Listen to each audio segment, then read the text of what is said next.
সেখানে বুমমিন করে, পাহাড়কে ধ্বংস করে, সেখানে বাদুর উত্তোলন করে, তাতে পরিবেশ নষ্ট হয় না। অথচ আমাদের দেশের কিছু ভারতের দালালরা পরিবেশের দোহাই দিয়ে আমাদের দেশে হাজার হাজার হাজার হাজার কোটি কোটি টাকা আজকে তারা নষ্ট করে ফেলেছে। অথচ বিদেশ থেকে, ভারত থেকে পচা পাথর আমি নিজে দেখে আসছি, যেখানে মাটি মাখা খুব পচা মানের পাথর, নিম্নমানের পাথর তারা নিয়ে আসছে। আমাদের দেশের খনিজ, আমাদের দেশের পাথর আমরা তুলতে পারছি না। আমি অন্তর্বর্তী সরকারকে বলবো, আমি মনে করি যারা পরিবেশের দোহাই দিয়ে পাথর উঠানো বন্ধ করেছেন, তারা এদেশের চিন্তা ভাবনা লালন করেন না, তারা ভারতের চিন্তা ভাবনা লালন করেন। তাদের মেজাজ মন এই দেশের মেজাজ মন নয়, তারা ভারতের মেজাজ এবং মন নিয়ে বসবাস করতেছেন।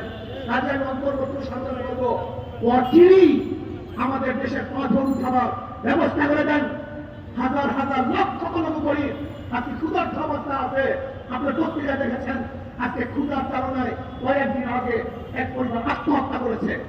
অথচ পাথর উত্থাপন করতে পারত, তারা তারা আত্মহত্যা করতে হতো না। আমাদের হাজার হাজার কোটি টাকা সেই হইতো, আমাদের দেশে বিদেশে পাচার হতো না। আজকে পাথর আমদানির নামে হাজার হাজার কোটি কোটি ডলার বিদেশে পাচার হয়েছে। এর জন্য সরকারকে বলবো, পাথর উঠাবার ব্যবস্থা করে দেন। আজকে বৈষম্যের আন্দোলন করতে গিয়ে যারা শাহাদাত বরণ করেছে, এদের অংশ মুসলমান, মুক্তি ইসলামী ছাত্র আন্দোলনের সদস্য ছিল। আপনারা দেখেছেন গতকালকে যুব আন্দোলনের এক ভাই শহীদ হয়েছে, গুলিতে আহত হয়েছিল। গতকালকে যুবী আজকে বিদায় হয়ে গেছে। হাজারো মানুষ শহীদ হয়েছে নাস্তিকদের প্রতিষ্ঠা করার জন্য নয়। আজকের শিক্ষার মধ্যে, শিক্ষা সিলেবাস সংস্কারের মধ্যে যে সমস্ত আবু সাইদ সহ যে নাস্তিকদেরকে সদস্য হিসেবে নেওয়া হয়েছে, আমি অন্তর্বর্তী সরকারকে বলবো, যদি নাস্তিক এবং এদেশের মাটি ও মানুষের সাথে যারা সম্পৃক্ত নেই, ভিন্ন কোনো চিন্তা লালন করে, এমন কোন ব্যক্তিকে কোন অবস্থাতেই শিক্ষা সিলেবাস সংস্কারে নেওয়া যাবে না, নিতে দেব না, মানি না, মানব না ইনশাআল্লাহ। আসুন আমরা দেশকে ইসলামী সাজে সাজাই, ইসলাম হুকুমত কায়েম করার চেষ্টা করি। ইসলাম হুকুমত কায়েম করি, তাহলে আমার মা বোনেরা ন্যায্য অধিকার ভোগ করবে, আমার মা বোনেরা ধনী হয়ে যাবে, আমাদের মা বোনেরা বড় শিক্ষিত হয়ে যাবে।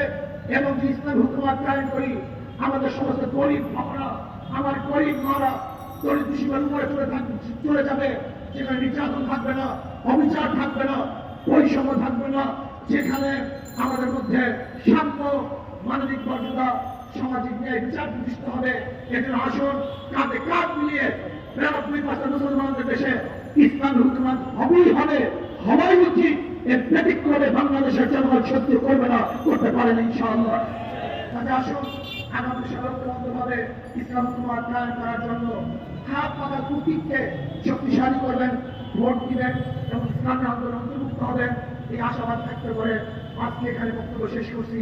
আমা আলাইনা ইল্লাল বালাগ। আল্লাহুম্মা আমিন। রব্বানা